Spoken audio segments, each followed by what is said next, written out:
respecto de las exposiciones que me anteceden. Primera y probablemente la más importante, yo en lo personal no soy experto en educación a distancia, pero en CIESAS sí tenemos una experiencia muy importante en educación a distancia y particularmente algunos investigadores del CIESAS, en especial Macías de CIESAS Peninsular, es el que nos ha ayudado a desarrollar el componente de educación a distancia dentro de los posgrados del CIESAS. Las notas que voy a leer realmente deben considerarse como muy principalmente de su autoría. Y la segunda diferencia es que realmente estas son notas. Si las reflexiones que el Colegio de Michoacán está impulsando en este momento sobre educación a distancia deben ser formalizadas y avanzadas, dentro del espacio de aplicación de los medios virtuales de aprendizaje, debemos hacer una distinción muy importante. Esta distinción está entre la educación que es concebida integralmente como educación a distancia y por lo tanto los posgrados a distancia, los grados a distancia, los telebachilleratos, que realmente deben ser concebidos y ejecutados de manera integral con recursos muy específicos. Y por otra parte, la educación presencial asistida por recursos a distancia, que es la que desarrolla el CIESAS. En CIESAS tenemos particularidades institucionales que han hecho necesario que trabajemos con recursos de educación a distancia para mejorar nuestros propios recursos educativos. Pero voy a estar hablando exclusivamente de esta segunda modalidad de educación a distancia, o mejor dicho, de educación presencial asistida. Realmente lo otro no lo hemos hecho, no nos estamos planteando hacerlo, pero obviamente es muy interesante como lo han demostrado quienes me anteceden. ¿Cuáles son los atributos de la educación a distancia que han acercado al CIESAS hacia ella? En primer lugar, el atributo conceptual más importante que puede tener la educación a distancia, y no siempre la tiene, es la bidireccionalidad o la multidireccionalidad de esa educación. Es decir, una que permite, que da mucha más libertad al alumno para que más allá de un salón de clases donde hay que competir por tener la palabra o llamar la atención del profesor, el alumno cuente con medios para demostrar qué es lo que está aprendiendo, qué es lo que está pensando, cómo reacciona. Este atributo es muy importante para nosotros y además se puede hacer en grupos muy distintos de los grupos presenciales o de los grupos tradicionales de seminarios de posgrado, en donde el número 12 es prácticamente un número mágico para poder interactuar de manera suficiente. De acuerdo con García Aretio, un experto en estos temas, la educación a distancia se basa en un diálogo didáctico mediado por TICs entre el profesor y el estudiante, que ubicado en un espacio distinto al primero, aprende de forma independiente y cooperativa. Esto para nosotros es la posibilidad que brinda la educación a distancia, pero también es la condición para que la educación a distancia sea valiosa para el CIESAS. Si se tratara simplemente de multiplicar las cátedras, realmente la educación a distancia no tendría valor para nosotros. Hablando de manera más concreta, ¿cómo se va desagregando este atributo de la multidireccionalidad? Se va desagregando en varias características, pero una vez más que son características que parecen muy fáciles de desarrollar para quienes no tienen experiencia en esto, y una vez que uno se acerca a ellas, hay que tomarlas con mucho más cuidado. La primera característica es la apertura, es decir, la audiencia o el público que aprende en la educación a distancia parece poder ser muchísimo más grande que en la educación presencial, cuando ya no está la limitación del aula o del salón de seminarios, y esto permite llegar a personas muy distintas, incluso cuando el costo marginal de agregar personas es muy bajo, entonces permite llegar a personas que no tienen los grados que normalmente les planteamos como condición para acceder. Y esto potencialmente les permite a ellos demostrar que aprenden de todas maneras y potencialmente también entonces ser reconocidos y certificados por su educación en una educación mucho menos filtrada por credenciales formales. Sin embargo, la apertura tampoco es automática. Todo esto requiere mucho cuidado. Si se abre demasiado el público o la cantidad de personas que están aprendiendo, suponemos que quieren aprender, entonces también se generan problemas, es decir, el problema de la pasividad, de la unidireccionalidad, o, en otras palabras, de que dejemos de saber qué es lo que pasa con el estudiante, lo cual con mucha facilidad lleva a lo que dijeron los doctores Manuel y Judith, que tiene que ver con deserción, falta de interés, aburrición. Todos estos son atributos positivos de la educación a distancia, pero que si no se cuida lo que se hace, pueden fácilmente desvanecerse. El segundo es la flexibilidad, pues tiene la ventaja de permitir amplio acceso desde diversos medios electrónicos, distintos horarios cuando está grabada una clase y ajustables ritmos de interacción entre los actores con acceso informativo pertinente. Y aquí obviamente la clave de la brecha digital es fundamental. Democratización sería el tercer atributo, que también podría llamarse igualdad, ya que es capaz de acercar la educación a todo estudiante, superando limitaciones personales, laborales, a veces de discapacidad, familiares y sociales. Y por último, la interactividad, que es esto que puede hacerse muy bien con medios electrónicos, pero tiene que planearse también muy bien para que se haga correctamente. Ahora bien, ¿cuál ha sido la experiencia del CIESAS? Bueno, el CIESAS tiene 10 programas de posgrado, todos ellos acreditados en el PNPC, del cual habló la doctora Sánchez, 5 de ellos a nivel internacional, pero además tenemos 7 sedes, desde San Cristóbal de las Casas hasta Monterrey, 161 investigadores, 400 alumnos por año, y de estos 400, 300 es el promedio de alumnos que tenemos en posgrados, más o menos entonces 30 en cada posgrado, cada año. Y esto lo que implica es una enorme dispersión de la docencia en CIESAS, por lo tanto una tensión muy fuerte entre nuestros profesores, los mejores profesores particularmente, y las necesidades de docencia en todo el país. Hemos buscado reforzar estos programas con diversas plataformas. El argot de la educación a distancia, esto se llama Learning Management System o sistema de gestión de aprendizaje.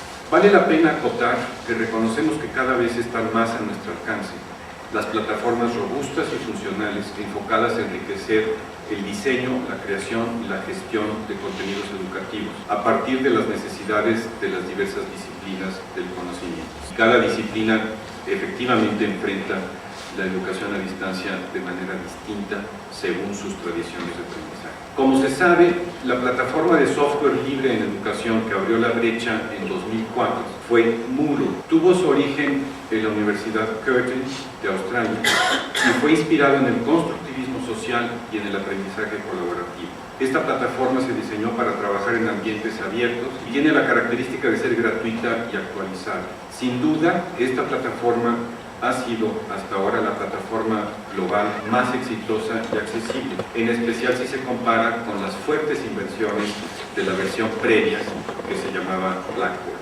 Otra plataforma, y con la cual ha trabajado CIESAS mucho más, es una que se llama Camilo, y Carlos Macías es muy modesto, pero él ha trabajado con los que en Latinoamérica han apoyado el diseño de esta plataforma, y por lo tanto también ha sido muy fácil para CIESAS mantenernos en contacto con los desarrolladores e ir adecuando la misma plataforma a las necesidades de CIESAS. CIESAS decidió implantar Camilo en sus 10 programas desde 2012. Es muy similar a Moodle, aunque un poco más sencilla de administrar. Contribuye a fijar avances y metas cuantificables, y estas metas, interesante que son planteadas y definidas de manera colaborativa entre los alumnos y el profesor. Entonces, no hay imposición de ninguna de las dos partes y tampoco de las autoridades educativas del centro para fijar las metas, sino que hay un trabajo conjunto. Hay entrega fechada de tareas, seguimiento, asesoría, foros de discusión y consulta, registro abierto, notas y recomendaciones bibliográficas,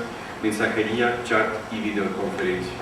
Y esto, como decíamos, realmente hace fácil que se supere la limitación del salón y de unos pocos jóvenes alumnos que pueden intervenir, y por lo tanto abre todo el proceso muchísimo más. Sin duda, Camilo estimula el seguimiento tutorial en la educación a distancia, en especial para nosotros en los procesos de tutoría y o de dirección de tesis a distancia. Y también en el CIESAS en particular, algo que queremos desarrollar, pero apenas estamos desarrollando, es el seguimiento de la educación a distancia con monitores locales. El nuevo sistema de jóvenes catedráticos de CONACYT nos permite incorporar a jóvenes catedráticos, pero nos compromete a incorporarlos a la docencia. Y sin embargo, como no tenemos tantos alumnos, el principal problema es que en algunos lugares los profesores compiten mucho por los alumnos. El sistema de educación a distancia con monitores locales permite que los jóvenes catedráticos apoyen en la educación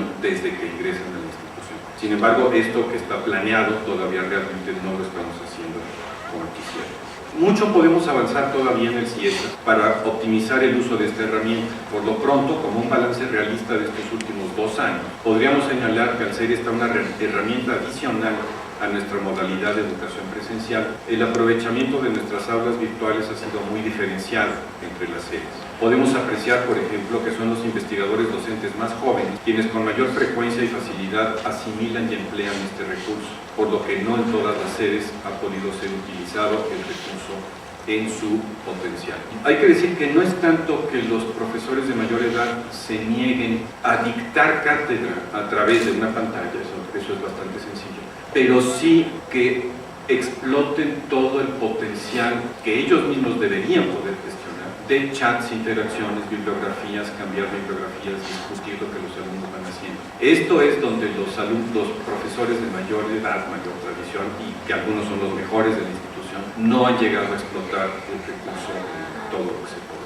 Debemos precisar por lo demás que existe una notable diferencia entre las estrategias de enseñanza que se emplean en programas presenciales de posgrado y aquellos programas que deliberadamente nacen y se desenvuelven como educación a distancia. Algunos de nuestros programas apenas son reforzados por medios virtuales y procuramos una mucho mayor interacción y una más eficaz tutoría. Pero, dada la distribución de nuestras 7 sedes en el país, el esquema que propone CONACYT a través de la evaluación de nuevas propuestas de programas de educación a distancia representa para nosotros un horizonte muy interesante de mejoría. En este sentido, no es ninguno de los 4 atributos que acabo de mencionar de la educación a distancia el que más le interesa a CIESAS. El que más le interesa a CIESAS es el de lograr la excelencia en todas las sedes del CIESAS, incluso en aquellas donde nada más tenemos 7 u 8 profesores que además están en varias especialidades y no pueden todos, por ejemplo, dictar curso en historia.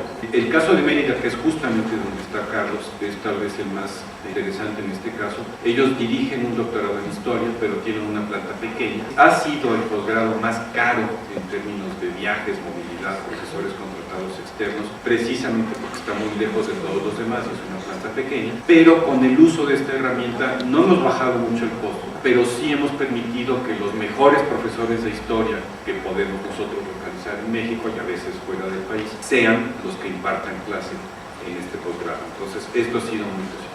Estamos conscientes de que la eventual apertura de programas de posgrado inscritos en el modelo de educación a distancia deben incluir lo que CONACYT define como diseño instruccional, que está basado en una claridad de estrategia, herramientas y unidades de aprendizaje. Un programa preciso de actividades, agendas tutoriales, metodologías expresas y espacios para la asesoría y soporte tecnológico. Y esto realmente no consideramos que lo hayamos terminado de desarrollar. Podemos hacer lo que hay que hacer, pero todavía no dominamos estas herramientas. Casi sobra decir que la modalidad a distancia, por mayor razón que la presencial, exige el empleo de un modelo de instrucción centrado en el aprendizaje, y no lo hace, realmente no nos sirve. Tenemos que tener una muy buena idea siempre de lo que el alumno está aprendiendo, si no tendríamos que abandonar estos métodos de educación a distancia. Pero justamente porque uno de los méritos de este programa, de este tipo de educación, puede ser, como decía antes, la bidireccionalidad, aunque no necesariamente. Y por eso a veces se concibe como una educación precaria. Seguimos con problemas, por ejemplo, en la autogestión tecnológica. En la mayor parte de las universidades del extranjero donde hay educación a distancia, los profesores y los alumnos solitos se manejan en sus plataformas tecnológicas. El maestro sabe qué es lo que hay que hacer para conectarse, para abrir los distintos espacios de la educación a distancia, para subir los textos, etc. Los alumnos saben lo que tienen que hacer. En CIESAS y en otras instituciones mexicanas seguimos dependiendo del apoyo tecnológico. Y a veces esto ni siquiera es resistencia de los docentes, sino que la misma forma en que concebimos los departamentos de informática hace que ellos tengan monopolio de la gestión de la informática. Y esto obviamente lo tenemos que superar si queremos intensificar la educación a distancia. tenemos que superar esto. Otro obstáculo muy obvio es el de la red de Internet 2 o de Internet de alta velocidad, que en el caso del CIESAS no llega a todos lados. San Cristóbal de las Casas es nuestra sede sin red de Internet de calidad y por lo tanto donde tenemos problemas en docencia a distancia de manera muy frecuente. Creemos que las instituciones de investigación que impartimos programas de posgrado tenemos mucho camino que recorrer aún para potenciar las facilidades de la educación a distancia. El espacio de desarrollo que ofrece la convocatoria de CONACYT para estos programas de posgrado basados en la educación a distancia incluye el concepto de movilidad virtual, considerado como una estrategia que puede propiciar, por ejemplo, mayor colaboración internacional, compatibilidad entre unidades de aprendizajes ofrecidas en otras lenguas y convergencia de los espacios virtuales con alumnos de múltiples culturas. Pero simplemente para insistir, no son todos los atributos de la educación a distancia los que nos interesan. Nos interesa sobre todo la docencia de excelencia en las unidades más pequeñas del CIESAS, la posible estratificación de la relación educativa a través de monitores y de alumnos que deben tener la oportunidad presencial de discutir con el maestro. Y por último, el desarrollo regional. CIESAS empezó a descentralizarse desde 1980, un año después de que se creara el Colegio de Michoacán, y hoy más que nunca está comprometido con el desarrollo de las ciencias sociales de alto nivel en lugares donde no están desarrolladas. Entonces la educación a distancia creemos puede ser una ayuda muy importante para lograr esto.